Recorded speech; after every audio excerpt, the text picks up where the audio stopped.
Michael Madhusudan দত্তের অভিষেক কবিতাটি তার জনপ্রিয় তথা বিখ্যাত কাব্য মেঘনাদবধ কাব্য থেকে গৃহীত।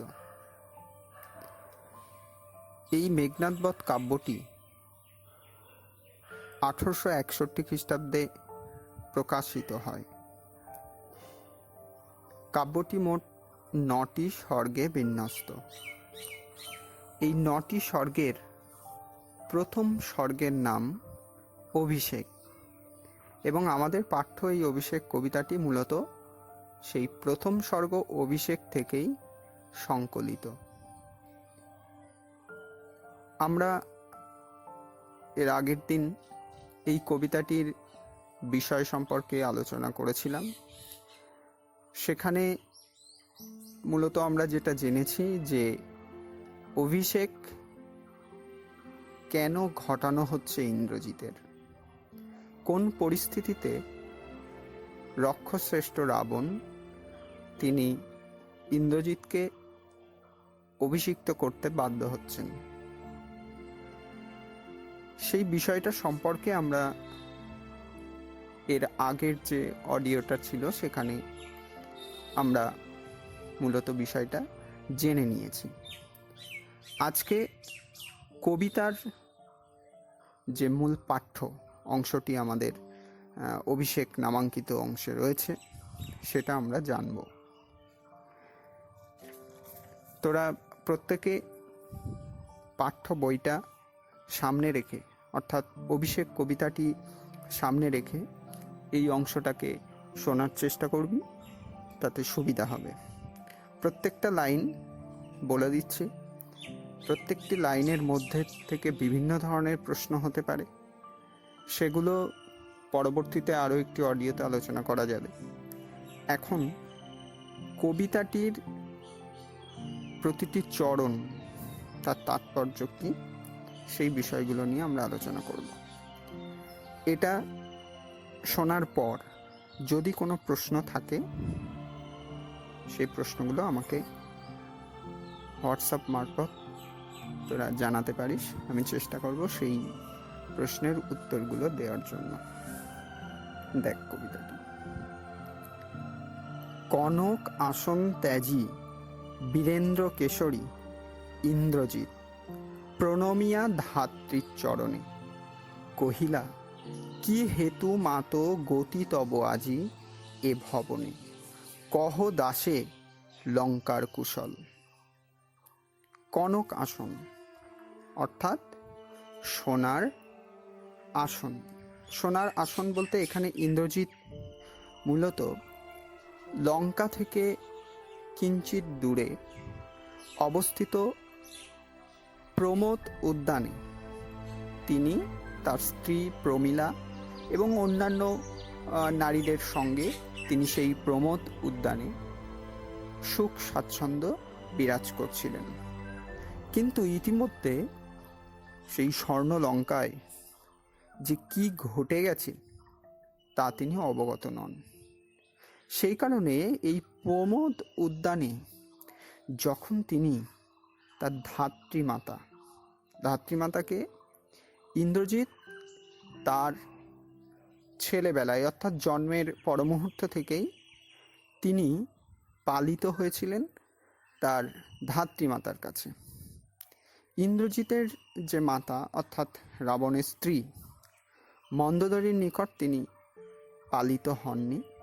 আসলে তৎকালীন সময়ে মূলত রাজাদের যে সন্ততিরা থাকতো তারা মূলত পালিত মাতার কাছেই মানুষ হতো, তারাই তাদেরকে লালন পালন করতেন।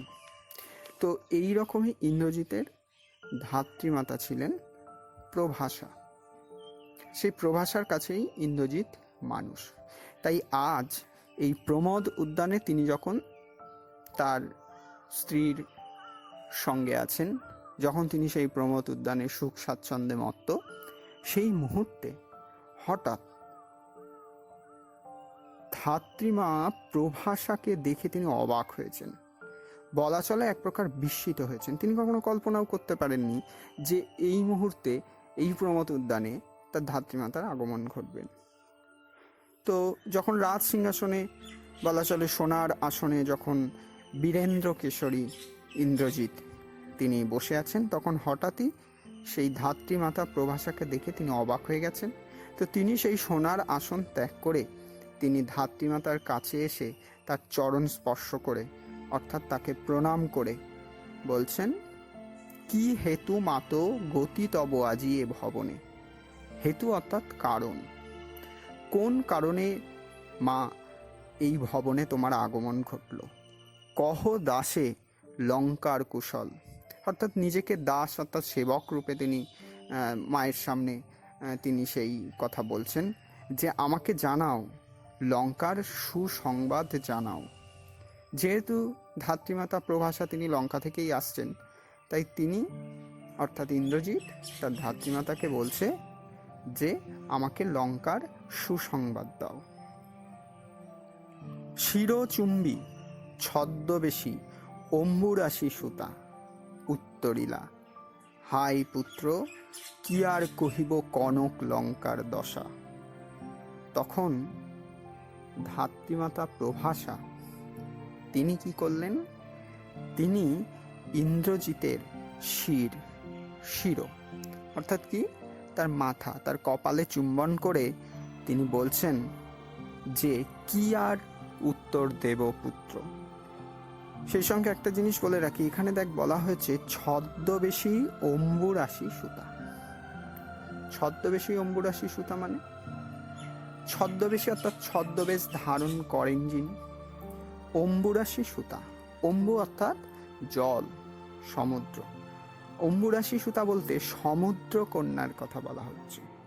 সমুদ্র কন্যা কে? সমুদ্র কন্যা হচ্ছে দেবী লক্ষ্মী। যখন সেই সুর অর্থাৎ দেবতা এবং অসুর তাদের মধ্যে যখন যুদ্ধ হয়েছিল, সেই সমুদ্র মন্থনের সময় সেই মুহূর্তেই এই অম্বুরাশি সুতা অর্থাৎ দেবী লক্ষ্মীর জন্ম হয়, তাই তাকে সমুদ্র কন্যা বলা হয়। এখানে এই যে ইন্দ্রজিতের সম্মুখে যে প্রভাসা তিনি এসেছেন তার ধাত্রীমাতা, এই প্রভাসা কিন্তু প্রকৃত অর্থে প্রভাসা নয়। তিনি কে? তিনি হচ্ছেন দেবী লক্ষ্মী। দেবী লক্ষ্মী প্রভাসার ছদ্মবেশ নিয়ে ইন্দ্রজিতের সম্মুখে এসেছেন। তার আসার একটা উদ্দেশ্য আছে। উদ্দেশ্যটা কি? উদ্দেশ্যটা এটাই, ইন্দ্রজিৎকে যুদ্ধক্ষেত্রে নিয়ে আসা। কারণ ইন্দ্রজিৎকে যুদ্ধক্ষেত্রে নিয়ে এসে তাকে বধ করা, এটাই হচ্ছে মূল উদ্দেশ্য ছিল। এবং এই উদ্দেশ্য মূলত রাঘবের তথা রামচন্দ্রের। সেই রাঘব তথা রামচন্দ্র ইন্দ্রজিৎকে বধ করবার জন্য এই অম্বুরাশি সুতা লক্ষ্মীর শরণাপন্ন হয়েছিলেন, যিনি বারণী অর্থাৎ বরুণ দেবের স্ত্রী। তো এখানে সেই অম্বুরাশি সুতা বলতে লক্ষ্মীর কথা বলা হচ্ছে। তিনি কি বললেন? যিনি প্রভাসার ছদ্মবেশ নিয়ে সেই প্রমোদ উদ্যানে উপস্থিত হয়েছিলেন। তিনি বললেন যে কি আর বলবো, কনক লঙ্কার দশা। কনক লঙ্কা অর্থাৎ স্বর্ণ লঙ্কা।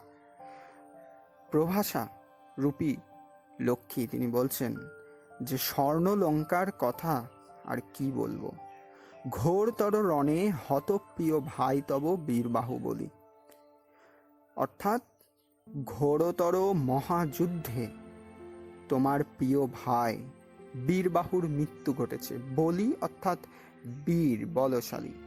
তোমার বীর ভ্রাতা অর্থাৎ রাবণের মধ্যম পুত্র বীরবাহুর মৃত্যু ঘটেছে। আর কি বলছেন?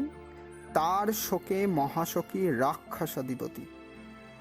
এবং এই বীরবাহুর মৃত্যুতে রাক্ষসরাজ রাবণ তিনি শোকগ্রস্ত হয়ে পড়েছেন। সসৈন্যে সাজিন আজি যুঝিতে আপনি।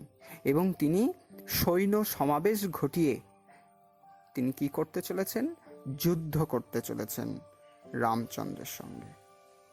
তো এই সংবাদ প্রভাষা রূপী সমুদ্রকন্যা লক্ষ্মী তিনি প্রমোদ উদ্যানে এসে ইন্দ্রজিৎকে জানালেন যে ইন্দ্রজিৎ প্রমোদ উদ্যানে সুখ স্বাচ্ছন্দ্যে মত্ত ছিল, যে কখনো কল্পনাও করতে পারেনি এমন কোনো ঘটনা ঘটতে পারে স্বর্ণলঙ্কাতে।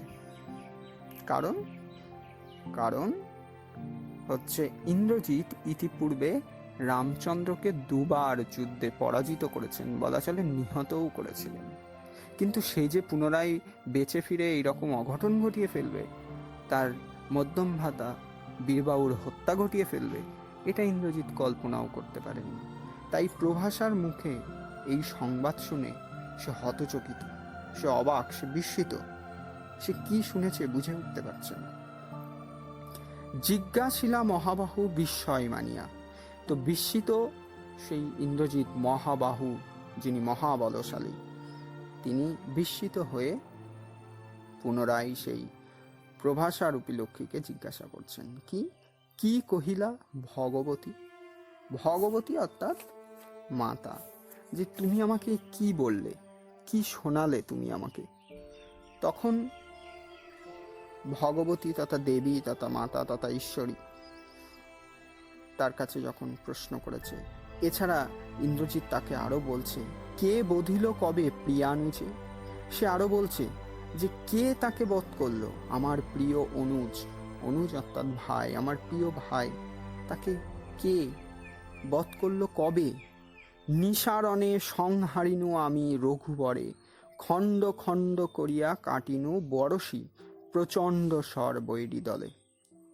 কি বলছে ইন্দ্রজিৎ? সে বলছে নিসারণে অর্থাৎ রাত্রিকালীন যুদ্ধে আমি রঘুবরকে, বর অর্থাৎ শ্রেষ্ঠ, রামচন্দ্রের যে বংশ তা হচ্ছে রাঘব বংশ, সেই রাঘব বংশ জাত পুত্র হচ্ছে রঘু। এখানে রামচন্দ্রকে রঘুবর বলছে, যিনি রাঘব শ্রেষ্ঠ, সেই রামচন্দ্রকে আমি রাত্রিকালীন যুদ্ধে হত্যা করলাম, খণ্ড খণ্ড করে তাকে, তার তীর অর্থাৎ বৈরী দল, কি বলেছে, খণ্ড খণ্ড করিয়া কাটিনু বরশি প্রচণ্ড স্বর বৈরী দল। বৈরী মানে শত্রু দল, শত্রু দলের তীরকে আমি খণ্ড খণ্ড করে কেটে ফেলেছি। তবে এ বারতা, এ অদ্ভুত বারতা জননী, কোথায় পাইলে তুমি শীঘ্র কহ দাসে। তাই ইন্দ্রজিৎ প্রভাষারূপী সেই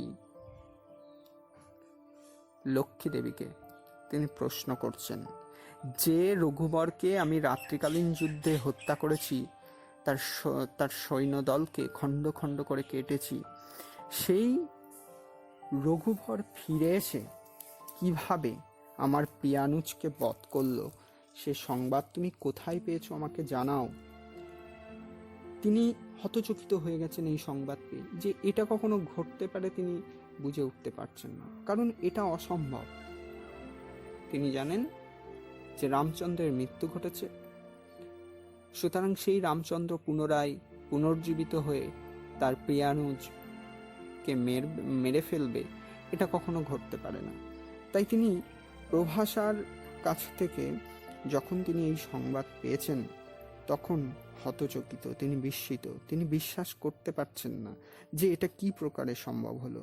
তাই বারবার তিনি বলতে চাইছেন সেই জননীকে যে এ বার্তা, এ অদ্ভুত বার্তা জননী, কোথায় পাইলে তুমি শীঘ্র কহ দাসে। এই অদ্ভুত খবর, এই বার্তা তুমি কোথায় পেয়েছো, সেটা আমাকে এখনই জানাও। উত্তরিলা, কে উত্তর দিচ্ছেন? তখন প্রভাষা উত্তর দিচ্ছেন, হায় পুত্র, মায়াবী মানব সীতাপতি, তব স্বরে মরিয়া বাঁচিল। তখন সে প্রভাষা উত্তর দিচ্ছে যে মায়াবী মানব সীতাপতি, অর্থাৎ সীতাপতি রামচন্দ্র, সে হচ্ছে মায়াবী মানব। সে মায়া বলে বা মায়া দেবীর বলে সে পুনর্জীবন লাভ করেছে। সে বলছে তব স্বরে মরিয়া বাঁচিল, অর্থাৎ তোমার তীরে সে মরে গিয়েও আবার পুনর্জীবন লাভ করেছে। যাও তুমি তরা করি রক্ষ রক্ষকুল মান, এ কাল সমরে রক্ষ চূড়ামণি। তখন ইন্দ্রজিৎকে প্রভাসা বলছে যে তুমি এখনই তাড়াতাড়ি চলে যাও, যাও তুমি তড়া অর্থাৎ দ্রুত, তাড়াতাড়ি। রক্ষ মানে রক্ষা করো, রক্ষকুল অর্থাৎ রাক্ষসকুলের মান সম্মানকে তুমি রক্ষা করো। এ কাল সমরে রক্ষ চূড়ামণি, তাকে বলছে এই যে কাল যুদ্ধ, এই যে ভয়ঙ্কর উপস্থিত যুদ্ধ আজ উপস্থিত, সেই যুদ্ধে গিয়ে তুমি এই রাক্ষসকুলকে রক্ষা করো। তুমি হচ্ছে রাক্ষসকুলের চূড়ামণি, তুমি হচ্ছে রাক্ষসকুলের শ্রেষ্ঠ বীর, শ্রেষ্ঠ রথী। তুমি এই মুহূর্তে গিয়ে তুমি সেই রাক্ষসকুলকে রক্ষা করো। তো এখানে প্রভাসা তার উদ্দেশ্য ছিল যে ইন্দ্রজিৎকে যুদ্ধক্ষেত্রে প্রেরণ করা। তিনি সেই বার্তা দিয়েছেন। সেই বার্তার মধ্যে তিনি বলতে চেয়েছেন যে তার প্রিয় অনুজ বীরবাহুর মৃত্যুতে রাজা রাবণ কিভাবে শোকগ্রস্ত হয়ে পড়েছে, এবং সেই রাজা রাবণ সসৈন্যে তিনি যুদ্ধক্ষেত্রে যাওয়ার জন্য প্রস্তুতি নিচ্ছেন। তো এই সংবাদ পাওয়া মাত্র ইন্দ্রজিৎ তিনি চমকিত, তিনি বিস্মিত হয়ে পড়েছেন। তিনি বিশ্বাসই করে উঠতে পারছেন না যে এই কথাটা সত্যি।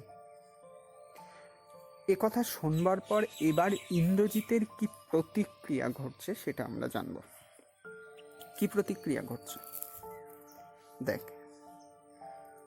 ছিঁড়িলা কুসুম দাম রোষে মহাবলী মেঘনাদ। কি করলো ইন্দ্রজিৎ, যার অপর নাম হচ্ছে মেঘনাদ। মেঘনাদ কেন? কারণ হচ্ছে ইন্দ্রজিৎ যখন ভূমিষ্ঠ হয়েছিল, যখন তিনি জন্মগ্রহণ করেছিলেন, তখন মেঘ গর্জনের মতো চিৎকার করে উঠেছিলেন। সেই জন্য তার অপর নাম হচ্ছে মেঘনাদ। মেঘনাদ অর্থাৎ মেঘের নাদ, নাদ মানে হচ্ছে ধ্বনি, গর্জন। তো এই কারণে তার আর এক নাম হচ্ছে মেঘনাদ। তো এখানে কি বলা হচ্ছে? ছিঁড়িলা কুসুম দাম রোষে মহাবলী মেঘনাদ। তার হাতে যে এবং গলায় যে ফুলের মালা তিনি পরেছিলেন, সেই ফুলের মালা রোষে, রাগে তিনি ছিঁড়ে ফেললেন। ফেলাইলা কনক বলয় দূরে। কনক বলয়, কনক অর্থাৎ সোনা, বলয় মানে বালা। হাতে যে সোনার বালা ছিল সেগুলো তিনি দূরে ছুঁড়ে ফেললেন। পদতলে পড়ি শোভিল কুণ্ডল, আর পায়ের কাছে পড়ে রইল কুণ্ডল। কুণ্ডল মানে কি? কুণ্ডল হচ্ছে কানের, মানে আগেকার দিনে রাজা মহারাজারা তারা যে অলংকার বা ভূষণে অলঙ্কৃত হতেন, সেগুলির মধ্যে একটা হচ্ছে কুণ্ডল, কানের পড়তেন। সেই কুণ্ডল তিনি খুলে ফেললেন, সেগুলো পায়ের সামনে শোভিত হলো। এই বিষয়টাকে কবি একটা উপমা দিয়ে বোঝাচ্ছেন, তুলনা করছেন, একটা অলংকার প্রয়োগ করছেন। কি বলছে? যথা অশোকের ফুল অশোকের তলে আভাময়। অশোক ফুল মানে অশোক গাছ, সেই অশোক গাছের ফুল যেমন নিচে পড়ে, অশোক গাছের নিচে পড়ার পর যেমন সুন্দর একটা দৃশ্যের সৃষ্টি হয়, অর্থাৎ অশোক গাছের সেই ফুল মাটিতে পড়ে যেমন একটা আভার সৃষ্টি করে, একটা সৌন্দর্যের সৃষ্টি করে, ঠিক তেমনি যেন এই ইন্দ্রজিতের কনক বলয়গুলো তার পায়ের কাছে পড়ে সেই রকমই একটা শোভা বর্ধন করছে। সেই বিষয়টাকে এখানে তুলনা করা হলো। তো ইন্দ্রজিৎ কি করলেন? এ কথা শুনবার পর তিনি তার যে ফুলের মালা পরেছিলেন সেগুলো তিনি ছুঁড়ে ফেললেন। তার হাতে যে কনক বলয় ছিল, তার সোনার বালা ছিল, সেগুলোকে ছুঁড়ে ফেললেন। এছাড়া তিনি কি করলেন? তার যে কুণ্ডল পরিহিত তিনি ছিলেন, সেই কুণ্ডলগুলোও তার পায়ের কাছে ছুঁড়ে ফেললেন। এবং সেই সঙ্গে তিনি এবার কি বলছেন? ধিক মোড়ে কহিলা গম্ভীরে কুমার, হা ধিক মোড়ে বৈরী দল বেড়ে স্বর্ণ লঙ্কা, হেতা আমি বামা দল মাঝে। তখন ইন্দ্রজিৎ নিজেকে ধিক্কার দিচ্ছেন। কি বলে ধিক্কার দিচ্ছেন? বলছেন যে মুহূর্তে বৈরী দল অর্থাৎ শত্রু দল স্বর্ণ লঙ্কাকে ঘিরে ফেলেছে, সেই মুহূর্তে আমি কি বামা দল মাঝে। বামা দল বলতে বামা মানে নারী, অর্থাৎ আমি আমার স্ত্রী এবং অন্যান্য নারীদের মাঝে আমি সুখ স্বাচ্ছন্দ্য ভোগ করছি। কোন মুহূর্তে? যে মুহূর্তে শত্রুদল আমার স্বর্ণলঙ্কাকে ঘিরে ফেলেছে। তো এই কারণে তিনি নিজেকে ধিক্কার দিচ্ছেন যে কেমন বীর আমি, আমার দেশের বিপদের মুহূর্তে আমি নারী সঙ্গ ভোগ করছি, আমি নারীদের মাঝে সুখ স্বাচ্ছন্দ্য ভোগ করছি। এই কারণে তিনি নিজেকে বারবার ধিক্কৃত করছেন। সেই সঙ্গে তিনি কি বলছেন? এই কি সাজে আমারে দশানন আত্মজ আমি ইন্দ্রজিৎ, আনরথ তরা করি, ঘুচাবো অপবাদ বোধির উপকূলে। তখন তিনি গর্জন করে উঠছেন যে আমি দশানন আত্মজ, আমি রাজা দশাননের পুত্র, এই কি আমার সাজ? আমি একজন শ্রেষ্ঠ বীর, আমি রক্ষশ্রেষ্ঠ রাবণের পুত্র, সে কিনা বামাদল মাঝে সুখ স্বাচ্ছন্দ্য বিরাজ করছে। স্বর্ণলঙ্কা যখন শত্রুদল ঘিরে ফেলেছে সেই মুহূর্তে আমি নিজেকে ধিক্কার জানাই। এবং তিনি যেন ঘোষণা করছেন, কি ঘোষণা করছেন? আনো রথ তরা করি, তাড়াতাড়ি রথ প্রস্তুত করো, রথ নিয়ে এসো, ঘুচাবো অপবাদ। আমার এই যে অপবাদ, অপবাদটা কিসের অপবাদ? এই যে আমি স্বর্ণলঙ্কা যখন শত্রুদল ঘিরে ফেলেছে সেই মুহূর্তে আমি বামাদল মাঝে সুখ স্বাচ্ছন্দ্য বিরাজ করছি, এই অপবাদ, এই যে আমার অপবাদ, সেই অপবাদ আমি ঘোচাবো কিভাবে? বোধি রিপুকুলে, রিপু অর্থাৎ শত্রু, শত্রুর বংশকে ধ্বংস করে, বধ করে আমি আমার এই অপবাদকে ঘোচাবো।